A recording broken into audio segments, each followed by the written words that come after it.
Welcome to the Endurance Drive podcast. Our mission is to share the key principles that structure our approach to endurance training and coaching. I'm Jim. And I'm Katie. Hey, Katie. We always have to start our podcast as good New Englanders and complain about the weather because, like the last podcast that we were on, we said, "Oh, it's been so nice," and we're going to jinx it. And in fact, we did jinx it because if you live in the New England area, or probably anywhere in the Midwest, we just came through 7 really cold days of rain and cold. And now looking ahead to next weekend, which is there's tons of races and it's going to be super hot. So now we have this big discrepancy between it's been a super cold spring and now the races are coming up and it's going to be really hot. So what do we do in this situation?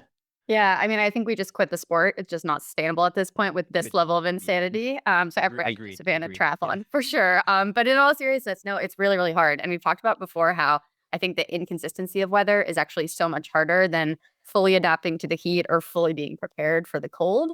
So maybe we could just real quick talk about things that we're telling our athletes to handle or do with right now. I think in the past, I might have been like, okay, if it's really bad weather, we're not necessarily going to get outside right yet. Like it's okay to be inside a little bit longer. But given how cold of a spring it's been, I am actually pushing athletes to go outside, even if it's like a little bit wet, a little bit cold, just because I want you to at least be on your bike a couple of times. I have some athletes who have been in such rough weather conditions that they haven't really been outside on their bikes at all. And some of them have races coming up in 1, 2, 3 weeks. So there, it really is about optimizing for like, when is there a window where it's at least not raining, layer up, get outside, and just make sure you're comfortable with bike handling. And then similarly too, it's fine to run when the weather's not great. Open water swimming is a little bit touch and go. I don't have too many athletes who have been able to get in the open water yet. But I think as soon as we're hitting like high 50s, it might be time to just try it out, try on your wetsuit. And at the very least, get your wetsuit on and get in the pool because you need to try out that piece of gear. So if you can't do it that way, then that's probably how to do it. But I don't know. What are you telling your athletes in this insane set of weather conditions? Well, it is interesting because I'm seeing, so this year, we're going to talk about this a little bit later, but I'm seeing a gap between athletes who are really fueling the work this year and athletes who are still trying to catch on to that concept for whatever reason, right? But there's this gap now growing, right? And I'm seeing the folks who are really fueled, are really crushing it. And other folks maybe just maybe a little bit struggling or just not doing quite as well. So there's this gap developing, I think, there. And I think the same thing is happening with heat adaptation is that you're going to see in these next couple of weeks here, mid-June, well, there's a lot of races going off. The folks who have a little bit more heat adapted are going to probably do a little bit better than some of the folks who've been right either inside or stuck in the rain and the cold. And there's just kind of this gap kind of growing. So a couple of things that I've been telling folks is that, yes, like you said, get outside, even if it is just, terrible out. But number two is you can go do a little bit of heat training now. You don't need a fancy core sensor. But if your gym has a sauna, you can go to the sauna for, 20, 30, 40 minutes a couple times before your race, 2 or 3 times, maybe 4 times. You could use it in a hot tub as well, too. But just some level of getting used to the heat, or maybe just layering up a little bit on your bike trainer, but just a little bit of heat because this always happens every year. We get kind of a little bit cool spring, and then always for Mother Nature just loves to throw us a really hot, humid day on those first like mid-June or early June races, and it's like clockwork every year. And I'm looking ahead at the forecast, going like, oh no, like looks like Western Mass and all these other places, Eagleman, they're going to go off. It's going to be pretty warm, and the delta between your normal training temperature and the race temperature is going to be quite significant. Totally. I do want to share actually related to this one sort of interesting athlete case study, speaking about heat training. I have one athlete who's racing Eagleman, which is coming up, I believe, next weekend from when we're recording. It will be very soon from when this podcast comes out. But anyway, he does most of his trainer rides in an attic at his house. And we realized that it is a really hot room. Like sometimes it's getting up easily into like over 80, over 85, over 90. And he does live in a pretty cold city for New England. And it's interesting because he is actually, of my athletes, one of the best heat adapted athletes that I have, even though he hasn't been outside on his bike that much. He recently went on a trip somewhere really warm and was like actually totally fine because he'd been practicing that. So I think about those fan off trainer rides, think about layering up if you are stuck inside. Again, there's not that much time before many people's races, but that's something to be thinking about even for next season is you can get that heat stimulus, that heat adaptation, which we've talked about a lot. Even if you live somewhere kind of cold, you just have to be a little bit more creative about what it looks like.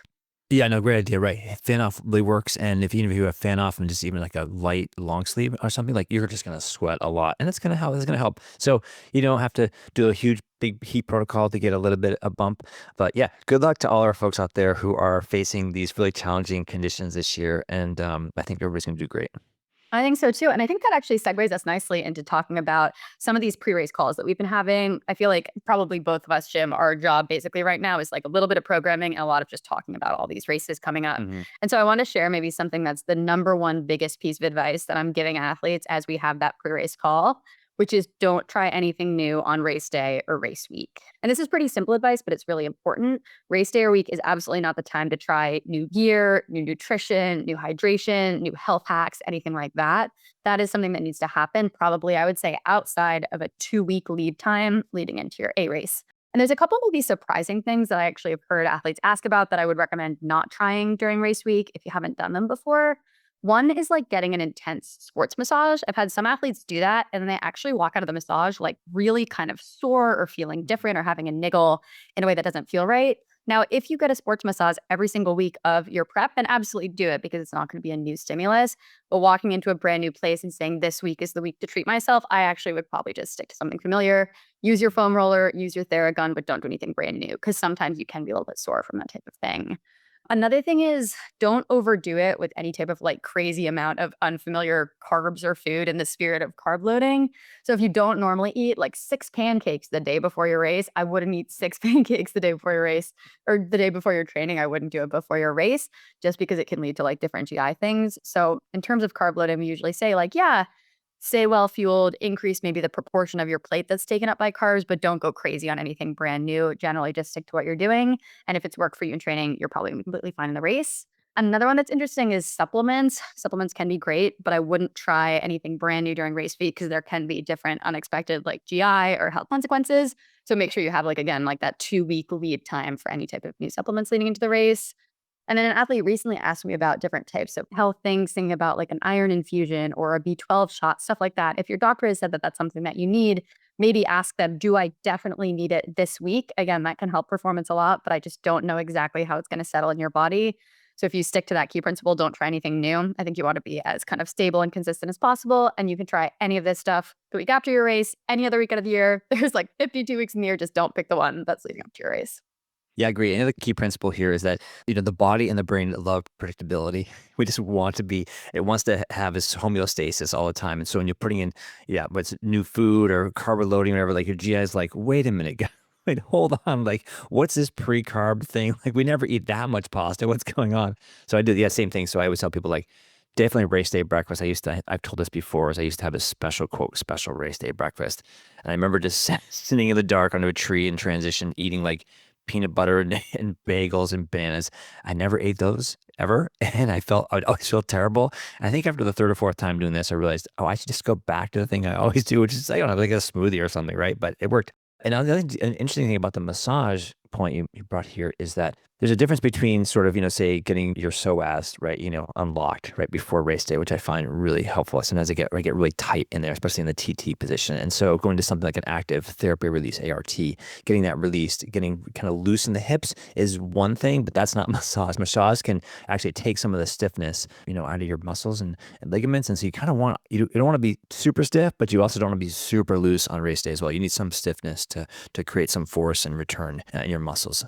That's a really good tip. And I think that maybe means that a visit to a physical therapist could be useful in the week Yeah. leading up to a race, especially if you have a persistent niggle that's just not going away and you want to see if you can unlock it. But just Yeah. your standard run of the mill relaxation massage therapist deep tissue, that's way better for after your race. It will feel totally awesome at that point. If you're just splurged like 2 days after the race, is a great time to do that.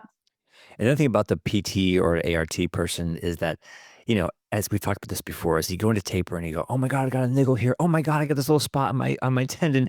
And you just kind of flip out. It's completely normal to do. So what I have found very helpful is that you go to your PT and you walk in and you're like, oh my God, I have this little teeny spot like on my Achilles. And they look at it and they go, I think you're gonna be just fine. And you go, oh, and then your shoulders relax and you go, oh, I'm gonna go race now, right? But having somebody in your network say, hey, you know what? It's gonna be okay. You're fine. It's just normal stuff. And that always helps me. I mean, I think that a lot of that comes back to mindset too, right? Like if you think that there's something wrong, then it could spiral into really thinking there's somewhere wrong. And then there's sort of this psychosomatic link where you can actually create something that's wrong. So having someone else just be like, hey, it's actually fine. I think that's good. It's been very, very rare. I won't say it's impossible, but it's very rare that I've seen someone develop like an overuse injury the week leading up to their race. If you have a bike crash the week of your race, that's a bummer and that's a real thing that could happen. But usually, if there's an overuse thing, it's going to come out in training because your volume is so much higher. So be prepared for it, and also tell yourself, like, everyone experiences this. This is what I'm supposed to feel, and I am probably going to be okay on race day.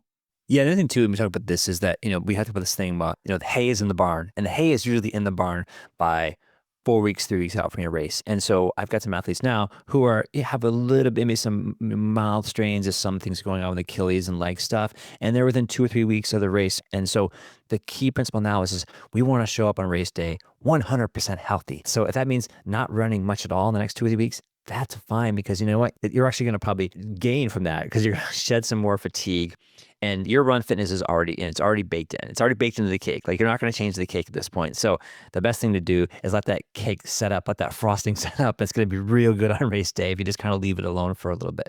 Yeah, that's exactly right. That's probably the second most common thing that I will say in these pre-race calls is that every workout in race week is honestly bonus. The only thing I really want athletes to do is test their bike to make sure that it works and get in open water with your wetsuit, ideally one time. Everything else, like, if you think you will show up happier and healthier on race day without doing it, I'm like, skip it, skip it, skip it. There's no fitness to be gained from there. It's honestly just me keeping you busy so you don't go crazy. But if you already feel like you don't want that extra volume, like, that's completely fine with me as a coach. Yeah, I think the key workout on race week is getting your bike to your bike mechanic and just saying, Yes. "Is my bike okay?" And then going, "Okay, hold on, we need to make a few adjustments here. Just like, okay, you need a new cable here, or it's not shifting correctly." So that's honestly the best thing you can do on race day is making sure that your bike works well. Yes, and ideally do that like 5+ days out from your race day, Mhm. not the day before, because you need a new part. I've been there before. It's been a lot of our St. George experience in 2022 had me inside of a FedEx warehouse trying to get the part from Canyon, etc. So ideally take care of this 5 days before. Exactly right. Even if you're an ultra runner, take care of your bike. We don't care. Exactly. Well, I think maybe one more point we could talk about with pre-race stuff. This is something that has come up in kind of transitioning to open water swimming as well as in racing. I want to call out that one of the most common things that we see athletes go through is sort of a panic response when you get into open water. And I think this is something that can be caused by a lot of different factors. One of them is just really cold water. It can sort of activate this, like, oh my gosh, I am in an unsafe situation reaction. There's also in racing a lot of people, there's splashing. The water can be dark. It can be scary. Like, there's stuff down there, and normally you're used to staring at the bottom of the lane line. Instead, you sometimes can't see anything, or you can see things that you don't really want to see, like a fish or a loon or different stuff like that. And then there's, of course, like the very real human fear of, I could drown here. Like, I can't stand up when I'm swimming here. So I want to validate that this is super, super normal. A couple things that you can think about doing. Number one, make sure that your wetsuit isn't too tight around your neck. And this actually comes down to kind of wetsuit sizing. You can sometimes even stretch it out a little bit, but there's a Velcro on the back that allows you to tighten it a little bit more or a little bit less. And I find that if my neck feels really constricted, it can make the breathing a little bit more difficult. So just think about kind of a little bit looser there. A proper open water swim warm up is really, really important. And that warm up starts kind of standing in knee deep water where you're just going to walk in, you're going to get your hands wet, you're going to get your face wet, you're going to blow bubbles, you're just going to kind of signal to your body, hey, we're about to be in the water right now. And it is very cold. And you can do that very slowly, kind of right before your race starts or before you do kind of your first practice open water swim. Once you've done that, it's good to swim easy for a little while. So if you have that opportunity on race morning, that's fantastic. 10 minutes or so of super, super light swimming. You can flip on your back, you can do some backstroke, you can do some breaststroke. And then as you're in there, you also want to be focusing on taking really full breaths out in the water. So I think you had mentioned this, Jim, that like building up that CO2 is a primary cause of panic attacks. So whatever you can do to just fully exhale and keep your breathing slow, all those things are going to be really, really important for avoiding any type of panic response. Yeah, and what you talked about before too, like just getting in the water, getting in the pool with your wetsuit. Something that's never ever been uttered by a triathlete is, "Gee, this wetsuit is really comfortable." So it just takes a while. Like, every single time I get this, every single year, people get new wetsuits, they swim it, and then come back, and their first comment is, "I got the wrong size wetsuit." Like, no, you got the right size. It just needs to open up. So it's like a sponge, right? So you need to go in there, you need to get soaked in the water a little bit. And by the second or third time, A, you'll just be better at putting it on, probably better, right? And number two is that just sort of opens up a little bit and you'll get used to it. So it is super uncomfortable first couple times you use your wetsuit. Even the wetsuit you've been using for years, it'll still feel uncomfortable the first time. So get in the pool, do that as well. And it's also, it's the 50th anniversary of the release of Jaws. So there you go. That's the open water thing right there. I feel like the rate of panic attack is going to be a lot higher this year than other years, just as a result of the Jaws release. But hopefully, if you at least Exactly. swimming in a lake, you won't be as concerned about that. But you're actually right. Like, it's really because I go through this. I'm out in a freshwater New England pond or lake, and still my brain's like, what's the danger? What's the danger? Right? Because you can't see. And just so it's so natural because, yes, of course, for millions of years, we had to worry about things in the water. And now we don't. The biggest thing we have to worry about in a New England lake is, a turtle or an aggressive loon or something. But nothing's going to hurt us out there. But still, I still have to go through this whole thing like, oh, it's okay. It's okay. It's dark. It's cold. I can't really see, but there's nothing here that attacks me. But your brain's still going sort of full throttle. So yeah, it's completely natural. But yeah, I really find, like you say, is full breaths under the water really helped me get rid of that CO2. I was just looking up actually what high CO2 causes in humans, and there's all kinds of dizziness and just all kinds of really bad stuff. So, if you figure if you go out there and you're kind of going full throttle, a little bit panicked, and you're keeping in all that CO2, like it's just building up really quickly, and like you getting dizzy and get a headache. The water's cold. There's a lot of people around, so yeah, it's very natural to feel a little bit just off. And I mean, I had my first panic attack in the water after swimming in open water for almost 15 years, and just out of nowhere, boom, it happened. And I think it was mostly just a buildup. I wasn't breathing out enough, but it can happen anytime. So we also talk about the swim buoy that we talked about last time too. Have one of those if it's not the race, and that's our best safety feature out there. Yep. And if it does happen, not the end of the world if it happens in a race. Just either flip on your back and do some backstroke or switch to breaststroke, or you can even just chill for a minute. You can find a kayak if you have to. You are allowed to hang on to the kayaks. They're out there. If you need to just chill, it's totally fine. Don't worry about it. Regroup. I wouldn't kind of push through and just try to be like, I'm going to swim faster and faster. That will probably make it worse. But wait until you can get your breathing under control, and then you're going to feel a bit better. Yep. Awesome. I think this is a nice segue, Jim, to talking about swim to bike bricks. We love a good segue. And now that open water season is upon us, we want to be thinking about kind of how to stack our workout. So why don't you take that one? Yeah, it's interesting because I think we as triathletes, we focus a lot on this, but the bike run brick, and those are important. But honestly, after you do a few of those, like it's not that important. I think the biggest one is the swim to bike transition, and we rarely get to practice that. And I know this is a logistical thing because it's a lot of times, the place where we swim isn't the best place to bike. And, but if you do have a place like that, I just encourage folks to bring your bike out to the lake. And even if it's just a little bit of just a little loop around the lake, but go swim. We all know how awkward it is to get out of the swim. You think you've gone pretty easy. You get up and you look down at your heart rate. It's like, oh my, it's at 175 and my head's pounding. It's like, I thought I went easy. But then getting on the bike and then just, that transition, getting the blood back into your legs, getting your heart rate down. Honestly, I think my hot take is that that's the much more important transition to work on than the bike to run. Yeah, I think you're about right. And I think, again, it comes down to the fact that we almost always bike fresh and we don't always run fresh. Even kind of we'll run not fresh, even if it's the day after a big bike. But there's something about that swim to bike transition, like it doesn't really have the same prevalence in our training. So if you can do this, sometimes it can even work. I find if you swim at a gym that has a spin bike, like practice just hopping on a swim bike for 30 minutes after your swim, because often there's otherwise like, okay, you swim and then you kind of change and you eat and you drive. And before you know it, it's been 45 minutes until you're actually actively on your bike. But think about like, hey, sometimes I'll program a 15-minute easy run off a bike workout because that's easy to do. But you could program in or do a 20-minute indoor bike spin coming off some type of swim workout in the pool. And then you'll just have a better sense of like, oh, wow, this is where I can expect my power and my heart rate to be coming off the swim, because it might be different than when you're feeling fresh. That's a great idea. And also too, like that spin bike will probably be a little bit hot too inside there too. So you get a little heat adaptation training as well too. That's a fantastic idea. I'm going to steal that. I love it. Awesome. So thinking about heat adaptation, thinking about fueling adaptation, I want to talk about kind of this gap that you alluded to before, thinking about athletes that are nailing the fueling, athletes that maybe aren't so much. How have you been seeing that and thinking about that in your coaching? Yeah, it is interesting too. I know we talk about this over and over again on the podcast because it's super important and because it's a huge performance enhancer. And it's just sort of interesting. It's in sort of all sports. Like I've been watching the Giro d'Italia. This is like one of the great grand tours in cycling. Everybody's heard of the Tour de France, but there's two other ones, the Giro d'Italia and the Volta a España, which is the Tour of Spain.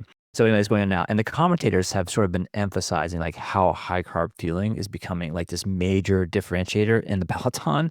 And it's interesting because there are a bunch of veteran riders There's somebody like Geraint Thomas, which many of you have heard about. He bikes for Ineos Grenadiers and used to be on Team Sky. And he has a really famous podcast. But he's been talking a lot about this nutrition shift. And the biggest changes in the peloton is that people are just now fueling it, whereas before the culture was not always fueling it all. It wasn't very healthy. And what he's seeing is that the folks in his generation who are adopting this high carb, or I would call it appropriate fueling, are keeping up, and those who haven't adopted it are sort of falling behind. And I think they may mentioned, Chris Froome, who was a multi Tour de France winner, and we've all noticed in the last couple of years, like, yeah, he's getting a little older, he had a big accident, and so maybe many things are going on. But one of the things that I've heard is they're saying he's also a little bit not on the high carb, fueling train, and he's really is not a factor anymore. So it's kind of a weird thing. But anyway, it's just interesting to hear him, and I'm sort of seeing this similar trend with my athletes, the folks who are, really able to fuel it, have been a priority. And I know this can be loaded. There's logistical problems, there's just some psychological issues. So it's simple but not easy. But I'm just starting to see now folks who have really embraced it. They're journaling it and their training peaks, and just commonly seeing them hitting PRs and PBs. And then other folks who maybe still haven't quite adapted, they're still fueling, but maybe not to their potential. And still maybe some of those struggles are sort of happening, that have been happening sort of season after season. And then when you get those folks to actually go out and do maybe a ride, and they went to, maybe 100 grams of carbs, and all of a sudden the light bulb goes off, like, oh, wow, I feel incredibly better. So anyway, we talk about it for a few reasons, because for new listeners, we just want to educate you on this critical performance topic and validate what you've been hearing elsewhere in other articles or podcasts. For our regular listeners who haven't embraced adequate fueling, we just encourage you to give it a try. Again, it's simple but not always easy for many reasons. And for those who are already doing this high carb fueling, this training, you're probably just nodding your head along and you're going like, yeah, if you know, you know, right? So logistically, there is a problem sometimes with carrying all this food, these carbs. So I've made a couple of suggestions here. I like this lead out mini frame bag that just sort of goes in the triangle of your bike frame. It's really great for carrying a phone and a bunch of carbs and your Nature Bakers, hashtag Nature Bakers Fig Bars, and also our bento box, which you put on your top tube. And I've put a link in here to the Dark Speedworks bento boxes. And again, you can break up your food, put them in your bento box. A couple tips here is take the bars out of your wrappers, cut them into pieces, store them in the bento box. And if you're keeping extra bars like in your tri kit in your back pocket, like open those wrappers or cut them. So just to avoid fumbling them during your ride, especially if you're on a TT bike, it's really hard to open up a package in Aero. And also, if you're an Ironman athlete, just remember that there is a bike special needs bag always at mile 56, halfway through the bike. And so you can use that to reload your hydration and nutrition. Awesome. Yeah, these are all really, really good tips. And I also wanted to share, I had read a pretty interesting article. I think it was put out by David Roach recently, talking about this hesitation that a lot of people have with high carb fueling, especially if, you're bought into kind of diet culture, or maybe you have a history of disordered eating, whatever it is. And you're like, I want to do this, but it's really, really hard to get up this hurdle of like, this is so many calories and so much sugar. And what's really interesting is actually, as humans, we have really, really flexible metabolisms. And so kind of the more fuel you put into the furnace, the better the furnace runs. And so you actually just have this much more revved and efficient metabolism. Whereas if you're not eating enough, it just kind of slows down. So people get really hung up on this whole like body comp thing, or like, if I just have all these carbs, is it just going to be really unhealthy for me? Actually, your body's just going to work better and kind of use that energy that it has to channel it into better performance. So sometimes people who are restricting actually see this backfire effect where they're not seeing the body comp changes they might expect from not eating enough. Instead, their metabolism just grinds to a halt, and it's really not having the same effect. So if you're hung up on that, just think about the body's really cool power to be metabolically flexible. And if it thinks it's in more of like a I don't have enough carbs starvation state, either intentionally or unintentionally, just because you're not really used to taking in 100 grams of carbs in your bike ride, know that it's going to adapt in a way that's going to yield that better performance and is not going to be at the expense of whatever might be on your mind in terms of body comp or other types of goals. Yep, absolutely. Awesome. Well, maybe next, let's shift gears a little bit. I have an insight related to thinking about when to push through versus back off in periods of just like super busy life stress that make it really, really hard to nail sleep recovery. So there's a couple different things that could contribute to this. It could be travel, it could be work being insanely busy, it could be parenting young kids. Sometimes you just have those stretches where it's like, day after day after day, you are not getting enough sleep. And what I find is when that happens, it can be a lot to kind of deal with decision fatigue on top of the major life fatigue of like, well, should I push through and still do my workout? Should I take the day off? So my 2 cents as a coach on this is if you push really, really hard when you are already depleted in terms of sleep or nutrition, but I'm mostly thinking about sleep here, usually you're going to end up getting set back further than the fitness adaptations that you would get from that workout. And so something that I've rolled out with a couple athletes is using this sort of green light, yellow light, red light plan that can kind of help with that type of sleep deprivation and decision fatigue that comes from trying to figure out what to do. And this is really when, I mean, if you miss one night of sleep, that's not that good. Like it's fine. But this is when it's like, okay, because of work, life, et cetera, there's more than 3 days in a row where you're just not getting enough sleep. So an example of this is, let's say you get more than 7 hours of sleep. Usually I'm like, yeah, that's a green light to do the workout as planned. If you're in that like 6 to 7 range, a lot of people kind of exist on this. And of course, this varies person to person, but here's an example. We might call this like a yellow light. Like, okay, let's do a max of 30 minutes, more of an exercise snack type of workout. Z1 to active recovery, but then let's kind of get you in bed earlier or sleep in a little bit later, whatever you can do. And then if you are consistently getting less than 6 hours of sleep, that's usually where I'm going to say it's a red light. I think it's better to take the day off and just try to chill out than push through. And again, different people need different amounts of sleep. So this exact numbers that might break down to different people. Some people work really, really well on 6.5 hours of sleep. For me, if I'm getting less than 8, I don't feel that great, to be honest. So I might use that a little bit differently. But this way, you can actually just use kind of objective data of like, okay, well, that's how much sleep I got, and this is what I can do as a result. That has worked for some of my athletes who, for example, work in medicine and have just like 14-hour shifts. And some days they're going to get out late and they're not going to get that sleep. And others that are kind of doing better. So something that you can think about adapting for you. You might even thinking about ways to apply this to nutrition as well. Like if you're nailing it versus not nailing it based on what your schedule is. But I just think you need to have some type of roll down plan if the decision of whether to do something hard or not is as hard as doing the workout itself. Yeah, I think this is a great tip. And I think more this year, more than any other time, I've been clued into that. I think probably 80% of the injuries that I'm seeing in my athletes this year are related to just high life stress score. I think, and as you see it going up, lack of sleep, busy, this and that, people graduating, lots of work, all kinds of stuff going on in their lives. We all have really busy lives. And the busier it gets, it just seems the more vulnerable our body gets. And so it's almost inevitable now. I see this, oh, I know I have this thing in my Achilles, and you start working it backwards. Okay, what happened in this? And it may be just a hydration thing, but that led because it was busy and so and so and so. So this whole chain of things. So, but I think this is a good segue into you've been rehabbing your ankle. And is that related to this or something else, or these really bad cobblestones? What's going on down in Boston? Like you're running into FedEx boxes. You got cobble things going on here. Katie, what's going on? I am gratified that you took that segue because I was thinking about that segue as we were going and we hadn't pre-planned it. So this is just making my day. But yeah, something that's not making my day is the fact that I'm currently rehabbing kind of a bum ankle situation. For people that have been listening along for a long time, I had a pretty bad ankle sprain way back last fall. Basically, I sprained it trail running and then kind of ran on it a couple days later and banged it into a FedEx box. A bunch of things happened. Boston is a very dangerous place for ankles, let me just say. But yes, I experienced another big bad ankle roll on a run recently. I had thought that I had basically kind of brought it completely back to normal. I ran a marathon recently. I didn't have any injuries during that time. But this was really kind of just like a freak thing on some cobblestones in Boston. I had my speed shoes on and I took a weird step. And it was one of those ones that really stops you in your tracks. And you sort of hobble home and you're like, uh-oh, this is really not that great. But I mean, I think what's useful is I have now been around the block enough times with ankle stuff that I feel like I have a pretty good sense of at least what has worked for me. And this has been an interesting injury because it's not really the same as some injuries out there where you have zero pain tolerance. So if you have any pain, you can't push through. Things like a fracture, a stress fracture, if you have any pain, you should not be doing anything on that type of injury. But the thing with ankles is, if you can sort of get some of that blood flow and some of that motion going, of course, as long as you can like walk, you need to get to the point where you're not in acute pain walking around. I found that actually is good to get a little bit of movement. So the way that I've approached this is, I took a few days off running with some ice and elevation. Biking and swimming were pretty good. Biking didn't bother it at all. Swimming, interestingly enough, I found that the little flick motion of the 2-beat kick was a little bit weird on the ankle. So I was doing a lot of pulling with a pull buoy.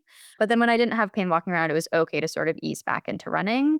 I also find that taping ankles can be really helpful for just a little bit more stability. So I'll sometimes do that, especially if I'm going out on trails. And then I think the biggest thing that has been helpful for me, that was a huge part of my rehab plan last time, was I need to be doing really good ankle strengthening stuff. So that's a lot of single leg stability work, as well as different types of ankle mobility working with a PT. Now, just wanted to share some interesting observations as I have been rehabbing it. The ankle is connected to your heels, your calves, and I've had really crazy tight calves and a little bit of heel pain just because I think it's compensating for ankle instability. So to map this onto other injuries, just know that the body is connected. And if you have like a hip issue, it might manifest as a knee issue or even a shoulder issue. And so you need to kind of figure out, working with a PT, what are all the connections here that might be an issue. And then I think also my take home from this was like, once you start to have ankle issues on one side and you loosen those ligaments, re-rolling it is really common. And so I think this was not like a freak thing that came out of nowhere. This ankle already probably does have some changes relative to the regular ankle. Alina and I have talked about this too. There's also some really interesting science out there on different female hormone fluctuations. So, like basically, relaxin is a hormone that increases in the luteal phase. Be extra careful around that time for women athletes because your ligaments can just be a little bit more loose. But at the end of the day, like I will say, I'm doing pretty well. And this isn't something to totally be crazy about, but it's been a great lesson in saying, like, okay, we're going to deal with this right now. Because I imagine that if I re roll it again and again and again, that's the type of thing that could really, really compromise your season if you do it enough times. And this was a wake up call of like, okay, I need to do all the things so this doesn't happen again, because next time I might not be so lucky and it might be more than just a couple days off. I think the good news about these high stack, Alpha Flies and all these other high stack shoes is that they're super comfortable. They go fast. It makes running really fun, and I'm really enjoying it. I've been trying out some new high stack stuff with trail run shoes, but the thing is, they're unstable, and so I don't know if you found that. Do you think some of this is related to a higher stack with running shoes, or I mean, I'm just like I feel like I recently have been like, okay, I love the high stack, but boy, I really got to be careful when I'm stepping just anywhere, around the house even. Yeah, totally. I mean, I think these shoes are so fun because they're rocking and rolling, and they are so much more susceptible to you rolling an ankle because of that rocking and rolling. And when you are somewhere, I mean, it doesn't even have to be like the cobblestones of Beacon Hill in Boston. It can just be a weird curb or like a divot in the sidewalk that did something a little bit off. And if you're not paying attention, it can totally have an effect. So, actually, one more thing I'll add is that for me, I have done most of my runs coming back with my Hoka Mocs, not my speed shoes, just because everything does feel a little bit less stable. I know that it's unstable from being in the gym and just having a little bit more trouble with single leg stuff on that side. So think about choosing a more stable shoe, especially if you're on kind of unstable terrain. And I would never ever take my speed shoes on trails. Like, let's say I went somewhere with trails and I only had my speed shoes with me. I don't think that's safe at all to have these road carbon shoes on a trail setting or anything that's really unstable, because yes, I think that they're less stable. They're fantastic for like a track workout or any type of road that's not kind of undulating or fluctuating at all, but you are at probably a little bit of a higher risk. Yep, absolutely. Well, I think this transitions us. I'm taking over your job today, Katie, by the way. Go with it. I'm doing transitions today. And this is a great transition into one of my key points, which is you want to do it slow before you do it fast. And I've been experiencing this myself. I've been trying to get back to some hiking, some trail running this year. And I'm just discovering that I have to do it slow before I do it fast. And for many, many reasons. But anyway, I just, as the weather gets warmer and we're able to extend our sessions outside, keep in mind that in order to just do your distance, you just do it slowly first, right? So there should be very little pressure, right? Don't think about speed at all. Just like I'm trying to complete either the time or the distance at a very comfortable pace. And I think this serves in a couple different ways. One is that it's just easier, it's gentler on your body. There's a low psychological load for these sessions. So again, the only goal is to complete the distance, and just takes the pressure off, which is great. And then I think second of all is like you just build overall durability and biomechanical adaptations at an appropriate speed and timing. We talk about this, too much, too soon, too fast, right? And this slow thing really kind of prevents that. As the antidote to that. So you are conditioning your body first to tolerate the time and the distance. So then once you're comfortable with completing the time and the distance, then you can start adding in blocks of like race pace efforts with plenty of recovery. And you don't need to do a lot of like race pace efforts at first just to provide some additional stimulus to the body. But just think of like a gentle ramp into race pace efforts over a series of key workouts over months. I'm not just talking like weeks, but months, right? So you could throw in a 2-minute pickup, a 3-minute pickup, a 4-minute pickup, that kind of stuff, right? So just kind of ramp into it. But again, go slow before you go fast is my motto this spring. Yeah, I love this. And I think this maps onto, if we think about an example, like marathon prep. I will have athletes build mileage first. And so they might go up to like a 16, 18, 20-mile run all easy.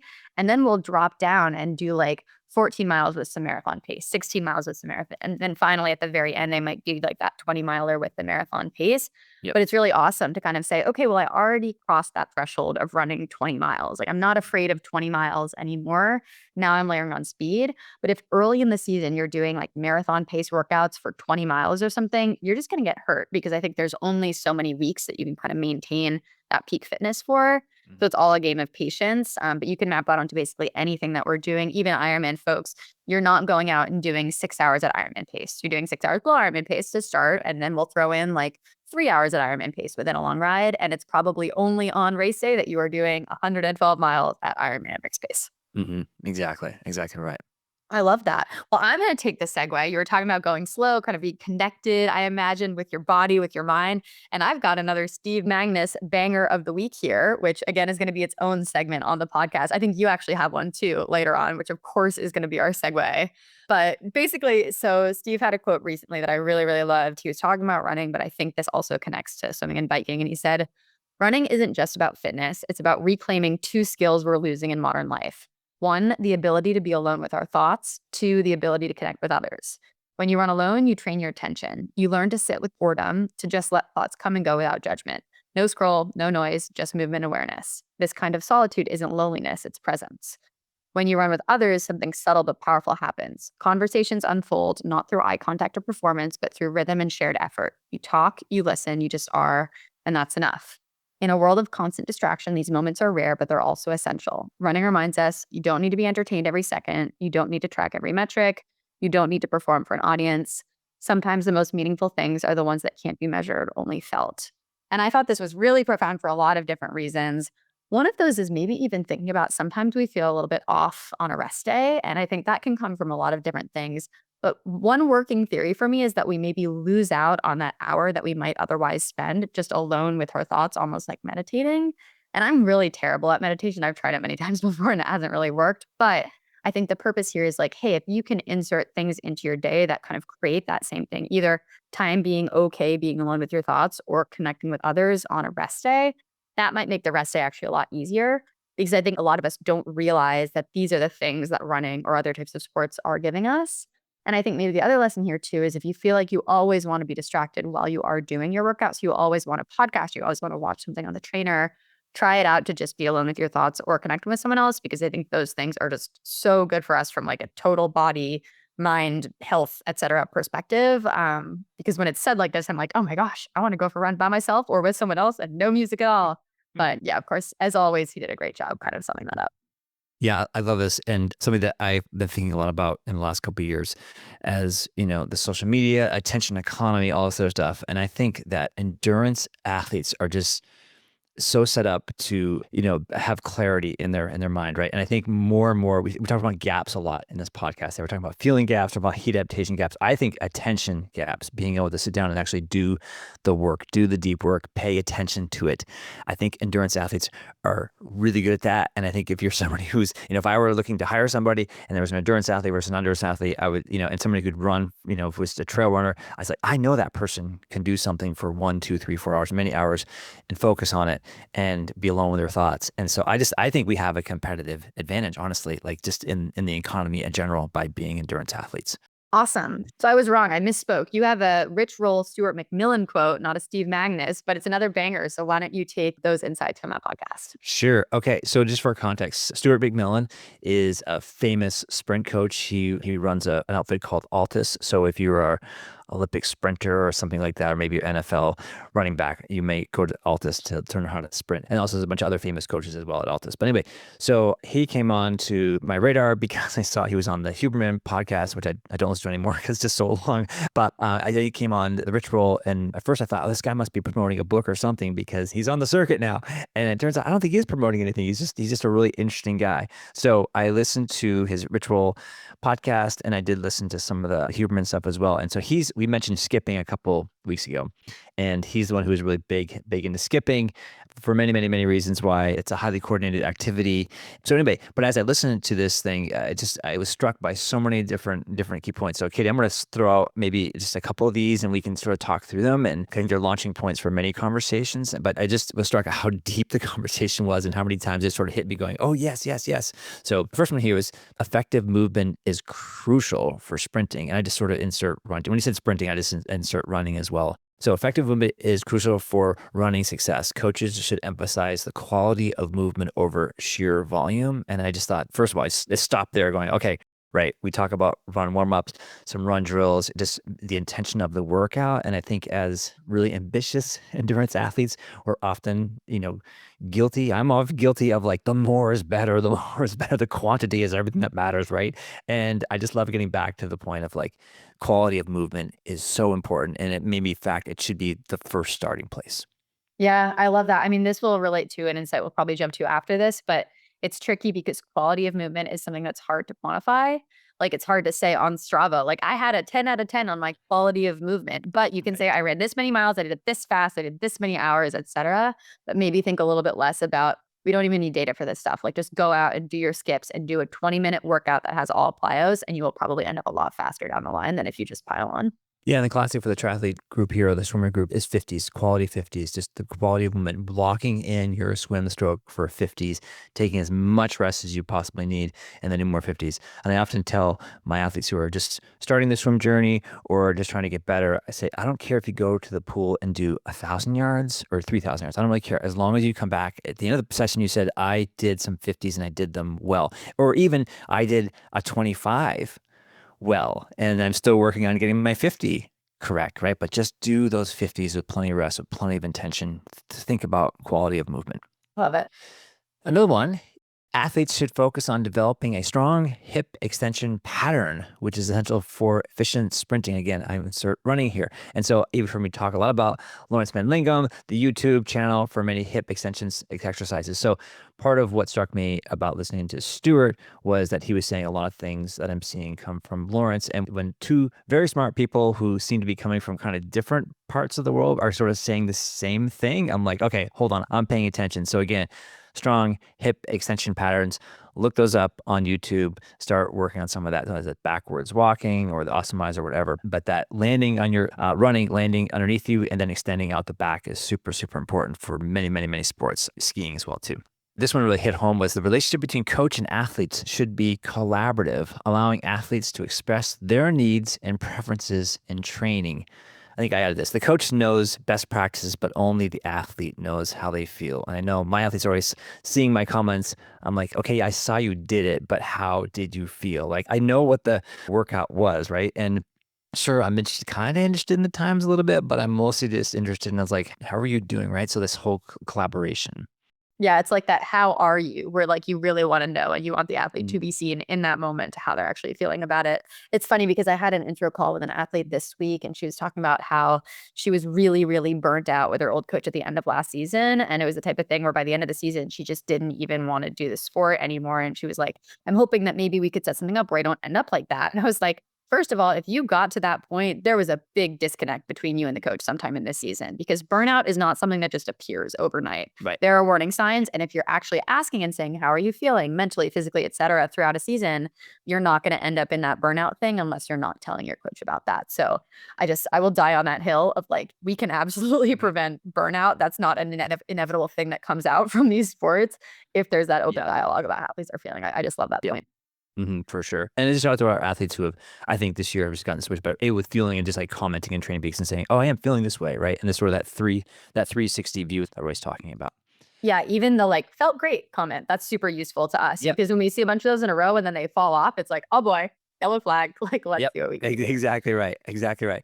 This one, I love this one here. The best performances often occur when athletes are fully present. We're just talking about this with attention, which can be difficult to achieve in high pressure situations. And so we all know, like, right, in a race situation or a big key workout, it's hard to be present. But those are where our best performances, that's where that flow comes from.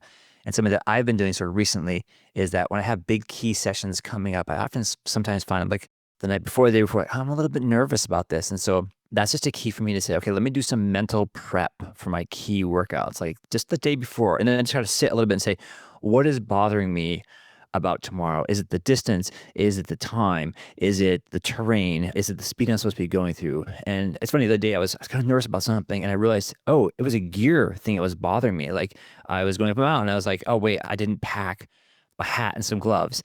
And it may be windy up there. So it's so funny. I had this nagging thing. What's going on? What's going on? And I realized, oh, wait, if I just pack a little bit more, an extra windbreaker, And then all of a sudden my mental angst just kind of went away. So it can be a number of things, right? But being fully present just requires, for me anyway, requires some like mental prep the day before or the morning of. Yeah, and a lot of that mental prep is actually just writing down your logistics and your plan and then writing down your process goals. I think those two things are so useful. It doesn't have to take more than like 5 minutes. Do it over breakfast and just get it done. But I find that super helpful as well. The last one here, which was, I love this one. Movement and expression are closely linked, and being true to oneself can lead to immense success and personal growth. And he talked a lot about like, he's also a musician as well too. So this link between music and rhythm and athlete movement, and how being a good musician has helped him see athletes and see the rhythm and movement to people. So anyway, I just thought that was a very interesting, that kind of hit home for me.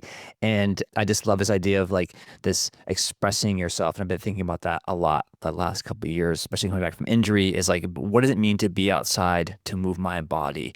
And what does it mean to be out in the woods, trail running? Is it because I want to go fast? Is it when I want to up a hill fast? And for me, it just comes down to, no, I want to be moving my body, expressing myself in this environment with trees and streams. And I don't know, somehow that like the movement and expression, just they're so closely linked. And just sort of, I think just acknowledging that has also let me let go again some of that, maybe that mental angst of performance when I'm in, particularly when I'm just outdoors, like, on a mountain or in the woods. Yeah, it's kind of like an art. And I think that also speaks to making sure that you're not only doing races, you're also just going out because you want to. And kind of you can mix it in with races if you want to, but having that off season where you're like, you know what, I just want to wake up and go be in the trails and I'm going to run a little bit fast sometimes and then I'm going to run kind of slow and then I'm going to take a photo. All of that I think is tied to that expression of kind of who all of us are. Maybe it's trails, maybe it's something else. But I think that's Mhm. spot on. But for you, it's the swimming, right? For you, it's the pool. For me, I Yeah. I express myself doing sets of 5,000 in the Yes. pool every single time.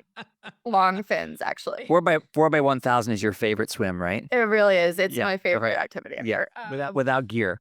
All right, let's close out. I have one more insight that I had alluded to before. So this is a quote. I was trying to find the quote that mapped onto the idea that I had in my head, and I think this is the quote. But the quote is, "When a measure becomes a target, it ceases to be a good measure." And then I learned a little bit more about where this quote came from. It's actually Goodhart's law. It basically means when we use a measure to reward performance, we provide an incentive to manipulate the measure in order to receive the reward. And this actually comes up a lot, I've heard, in like a business and kind of performance review type context. But I think it's really, really relevant to the data that we measure all of the time. So on our Garmin's or your Coros or Sunto, whatever you have, we have pace, power, heart rate. We have recovery metrics like HRV, resting heart rate. There's made up metrics that we've talked about like strain on Whoop and body battery and readiness score on Aura, et cetera. And I am definitely someone who in the past has gotten overly fixated on that data. I have many, many athletes who really pay a lot of attention to that. What does Garmin say their VO2 max is? What does Garmin say about their fitness, et cetera? And sometimes that leads to not being adequately tuned in to the intention of the workout or the feel.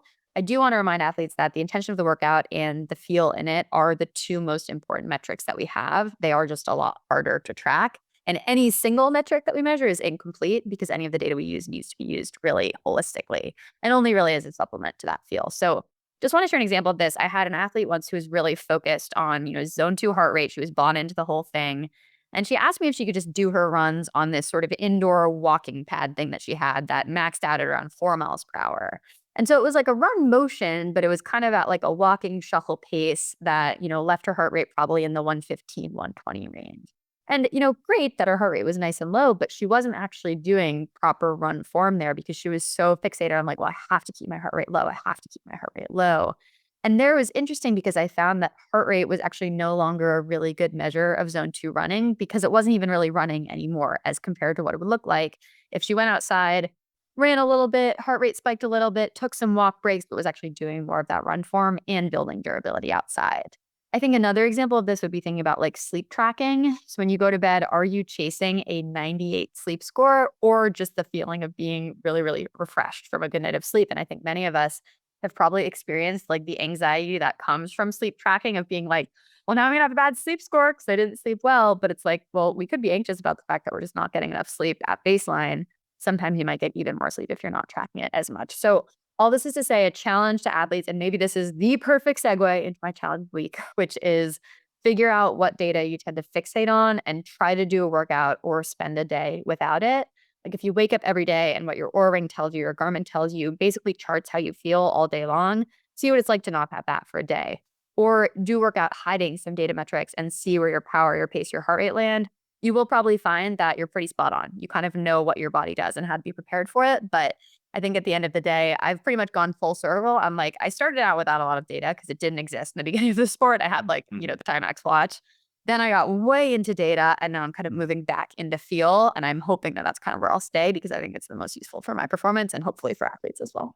Yeah, I think you said the key phrase of this whole podcast. Take away one thing today, which is that it's the intention and feel of the workout. That's just so important, right? If you have those two things, you're all set. Just you can go dataless. But yeah, I mean, I find myself chasing these things as well too, because you see the stuff pop up, and or it's like maybe it's like a straw, like oh, I said I'm going to run this many miles this year, or bike this many miles. I start doing stupid things around that, and for me, when I start doing that, when I start fixating either on a data point or some sort of made up goal, I sort of sometimes just try to say, okay, that's an indicator that something's a little bit off, right? And I got to bump out a little bit. I'm like, okay, this is not an athletic thing. This is a me thing. This is a deeper thing, right? So what is it? What validation am I after here, right? And I don't think it's a sleep score or or an actual number on Strava because that means nothing really. There's something else deep going on inside. So what is that validation? And so that just sort of leads down another path of like, okay, let's look a little bit deeper and a more holistic way of saying, why am I focused on data? But I know like when I'm focusing on data, that's just this key indicator, like, okay, something else is off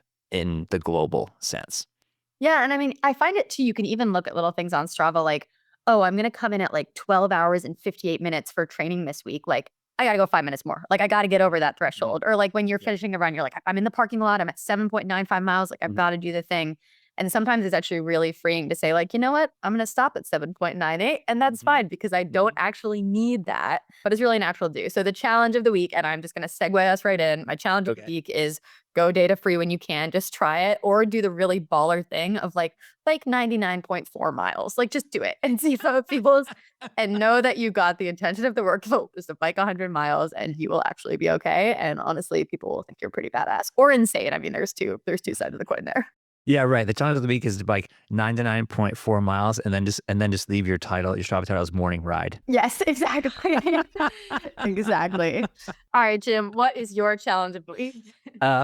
What is my challenge of the week? Okay. Oh yeah. So be aware and have a plan of your increased need for hydration and or plain water cravings towards the end of a long bike ride or run. And I don't care if you feel this way, but I just find myself like, especially in these days getting a little hotter, it's like at the end of the day, I'm like, I just want more. Maybe I'm going through almost 2 water bottles. I'll start off going 1 water bottle per hour. And then I'm like, wait, I'm going through like hour 4 or 5. I'm going through 2 water bottles. And I want a bunch of just plain water. So just something just to have a plan to be aware of that. Is that something that happens to you as well?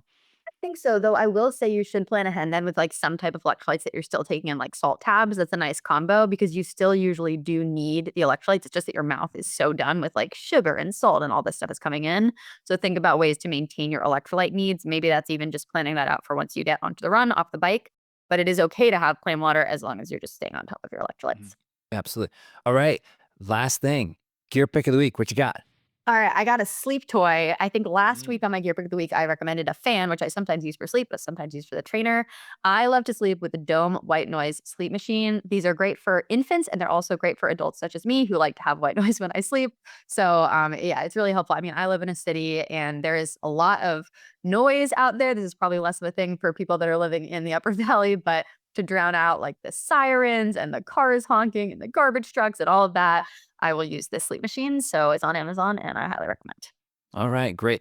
My gear pick of the week is I mentioned it before, the Dark Speed bento box. Actually, Dark Speed makes a number of bento boxes. So you can go on their website and I think you can like, there's a little thing saying, oh, this is what I need it for. This is the type of bike or something. I don't know, maybe a little quiz in there. But anyway, I really like mine. Very sleek. They also have sort of like a plastic inside. So they kind of, they maintain their shape as well too. So great way to carry your carbs. Awesome. I love it. Well, we packed a lot in today. This was a lot of fun. Good luck to everyone who's racing coming up because it feels like we've got probably 50 racers every single weekend for the rest of the summer, which is busy and exciting. But we know you will all do great. Hang in there with the hot weather as well. And if you are new to the podcast, please consider dropping us a rating or review or sharing it with someone who might like these topics. Thanks so much for listening. Have a great race, peeps.